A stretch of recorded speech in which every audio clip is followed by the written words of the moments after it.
Church. रात के ठीक 3 बजे गांव का चर्च बिना किसी हाथ के खुद ब खुद घंटी बजाता है। लोग कहते हैं तीसरी घंटी के बाद गांव की हवा भी सांस लेना भूल जाती है। कुत्ते जो पूरी रात भौंकते रहते हैं अचानक चुप हो जाते हैं, ना भौंकना ना हिलना डुलना, और उस वक्त गांव का हर दरवाजा अंदर से बंद होता है। कोई भी मर्द बाहर कदम रखने की हिम्मत नहीं करता, क्योंकि सब जानते हैं रात के 3 बजे के बाद गांव की सड़कों पर कोई इंसान नहीं चलता, क्योंकि वो चल पड़ती है। लेकिन वो हमेशा ऐसी नहीं थी।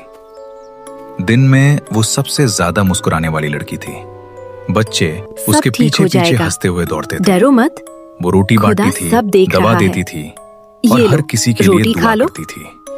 लोग कहते थे चर्च की सबसे पवित्र रूह है।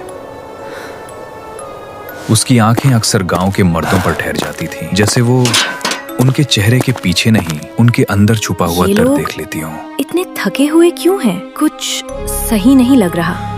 रोज शाम को मर्द काम से लौटते, कपड़े मिट्टी से भरे हुए, किसी के कंधे पर चोट, किसी के चेहरे पर खून के निशान। घर के अंदर बच्चे खाली बर्तन देखते। सैलरी कहाँ जाती है? सब चुप। सिर्फ एक आदमी बोला, हम ठीक हैं सिस्टर, कुछ खास बात नहीं है। उस रात वो चर्च में रुक गई। पुरानी अलमारियां, धूल से भरी फाइलें और मोटे पुराने रजिस्टर। एक पन्ना धीरे से खुलता है। नंबर लिखे हुए थे। सरकार का पूरा भुगतान और गांव को मिला आधा। खुदा के घर में धोखा। उसने दोबारा देखा। सब सच था। खुदा के घर में धोखा। ये लोग थक कर मर रहे हैं। उनका पैसा चोरी हो रहा है। चर्च और सिस्टम मिलकर उन्हें बर्बाद कर रहे हैं। नन ने सच सबके सामने रख दिया था। फाइलें, रिकॉर्ड्स, सब सबूत के साथ। सरकारी अफसरों ने गांव वालों को बुलाया। नन को यकीन था आज सब सच बोलेंगे। सबसे पहले एक आदमी खड़ा हुआ। उसने नजर नीचे रखी और बोला, हमने कभी शिकायत नहीं की। सिस्टर हमें भड़का रही थी। हम खुश हैं। प्रॉब्लम सिस्टर ने क्रिएट की है। नन का चेहरा जम गया। दूसरा आदमी खड़ा हुआ। हम खुश हैं, प्रॉब्लम सिस्टर ने क्रिएट की है। तीसरा, चौथा, एक एक करके सब मर्द उसके खिलाफ बोलते गए। नन समझ ही नहीं पाई ये वही लोग थे जिन्हें बचाने के लिए वो खड़ी हुई थी। अफसरों ने फाइल बंद कर दी। फैसला तुरंत सुना दिया गया। झूठे इल्जाम लगाने के लिए $1000 का जुर्माना। उसी पल चर्च का बड़ा पादरी हल्की मुस्कान के साथ खड़ा था। नन ने धीरे से पूछा, तुम सब चुप क्यों हो? नन अकेली गांव लौटती है। रात, दरवाजे बंद, कोई उससे मिलना नहीं चाहता। तभी कुछ औरतें उसके पास आती हैं। उनकी आवाज कांप रही होती है। सिस्टर, हमें माफ कर दो। चर्च ने मर्दों को पैसा दिया था। नन की सांसें भारी हो जाती हैं। उसकी आंखों में आंसू भर आते हैं। उस पल उसे समझ आता है जिन मर्दों के लिए उसने लड़ाई लड़ी थी उन्होंने ही उसे कुछ चंद पैसों के लिए धोखा दिया।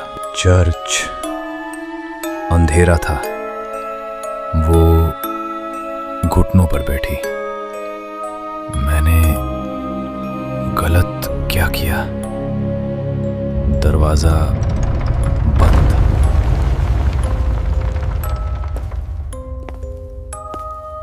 सब वहीं खड़े। सबसे बड़ा पादरी आगे आया। आज के बाद कोई आवाज नहीं। मोमबत्ती बुझ गई। अगली सुबह चर्च के दरवाजे खुले मिले, पर वो वहां नहीं थी, जैसे वो कभी थी ही नहीं। और उसी रात के बाद गांव में मौत शुरू हो गई।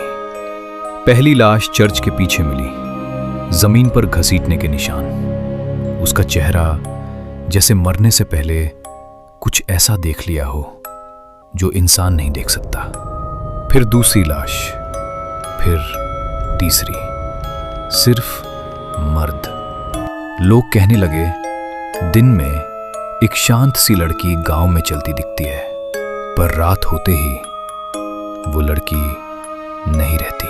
रात में नन जो हिसाब लेने आई है। पादरी चर्च में अकेला था।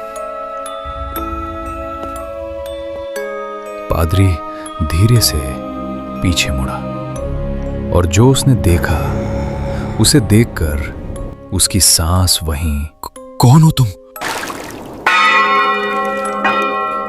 अगले ही पल नन ने उसके साथ वो किया जिसके बारे में उसने कभी सोच भी नहीं सकता था। और यहीं से ये सब खत्म नहीं बल्कि शुरू हुआ। अब वो गांव के हर उस इंसान को मारेगी जिसने उसे धोखा दिया था। वो आ रही है, क्या कोई उसे रोक पाएगा?